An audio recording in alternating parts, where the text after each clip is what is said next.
الحمدللہ رب العالمین والصلاة والسلام علی سید الانبیاء والمرسلین وعلی آلہ واصحابہ اجمعین، اما بعد۔ سلسلہ معلومات اسلام کے معزز سامعین، آج ہمارا عنوان ہے کہ شب برات میں کچھ افراد مغفرت سے محروم ہیں۔ وہ کون ہیں؟ عادی شرابی، ماں باپ کا نافرمان، زانی، رشتہ داروں سے تعلق توڑنے والا، فوٹوگرافر، چغل خور، کینہ اور بغض رکھنے والا، شلوار تکبراً لٹکانے والا اور شرک کرنے والا۔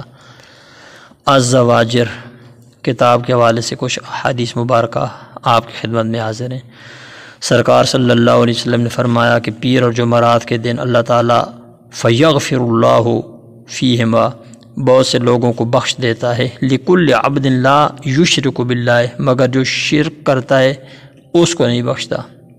اور فرمایا وَيَغْفِرُ لِلْمُسْتَغْفِرِينَ ثُمَّ يَذَرُ آلُ الْحَقْدِ بِحَقْدِهِمْ اللہ تعالیٰ اس رات کو بخش دیتا ہے بخشش مانگنے والوں کو، لیکن چھوڑ دیتا ہے جو حسد کرتے ہیں اور کینہ رکھتے ہیں ان کے حسد اور کینے کی وجہ سے۔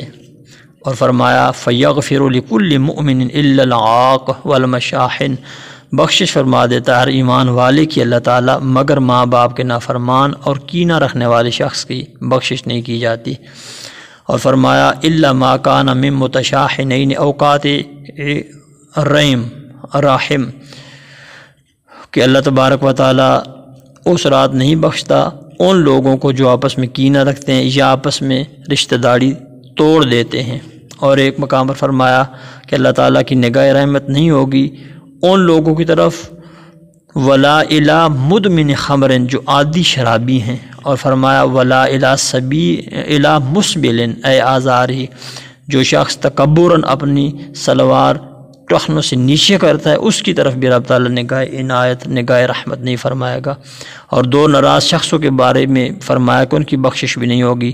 فرمایا جائے گا انظروا ھذین حتی یصطلحا ان کو چھوڑ دو جب تک یہ راضی نہیں ہوں گے ان کی بخشش نہیں ہوگی۔ چغل خور کو بھی نہیں بخشا جائے گا۔ فرمایا لا يدخل الجنت قطات چغل خور جنت میں نہیں داخل ہوگا۔ سوچنے کی بات یہ ہے کہ ہم اس رات کو واٹس ایپ پر لوگوں سے کہتے ہیں کہ ہمیں معاف کر دیجئے، کیا جن سے ہماری ناراضگی، حسد، کینہ، بغض اور خفگی ہے ان کے نمبر ہمارے موبائل میں ہیں؟ نہیں ہیں۔ تو ہمیں سوچنا چاہیے۔ پرانے لوگوں کا طریقہ یہ تھا کہ وہ پہلے معافی مانگتے پھر اس رات کی عبادت کرتے اور لوگوں کو شام حلوہ بھی پیش کیا کرتے تھے جو اس بات کی نشانی ہے کہ ہمارے اور تمہارے درمیان کینہ اور بغض نہیں، ورنہ یہ تحفہ ہم تمہیں پیش نہ کرتے۔ اللہ تعالیٰ ہماری اصلاح فرمائے۔